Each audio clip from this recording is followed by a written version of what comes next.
Thyroid hormone imbalance రాకుండా మనల్ని మనం కాపాడుకునే మార్గాల గురించి.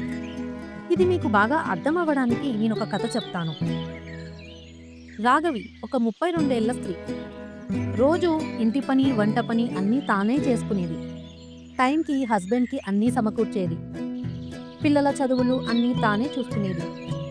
కొద్ది రోజులుగా తనకు నీరసంగా ఉండడం, జుట్టు రాలిపోవడం, ఊరికే డల్ అయిపోవడం, ఇలా చాలా మార్పులు తనలో గమనిస్తుంది. ఊరికే ఇరిటేట్ అవ్వడం, చిరాకు, కోపం తెచ్చుకోవడం లాంటి విషయాలను భర్త కూడా గమనించాడు. సరే, ఒకసారి డాక్టర్కి చూపిద్దాం అని డాక్టర్ని కన్సల్ట్ అయ్యారు. డాక్టర్ కొన్ని టెస్టులు చేయించుకోమన్నారు. ఆ టెస్ట్ రిపోర్ట్స్ తీసుకుని మళ్ళీ డాక్టర్ దగ్గరికి వచ్చారు. డాక్టర్ కన్సల్టేషన్ కోసం వెయిట్ చేస్తుండగా నెక్స్ట్ రోలో రాఘవికి వాళ్ళ నైబర్ మమత కనిపించింది. మమతతో పాటు తన కూతురు కూడా ఉంది.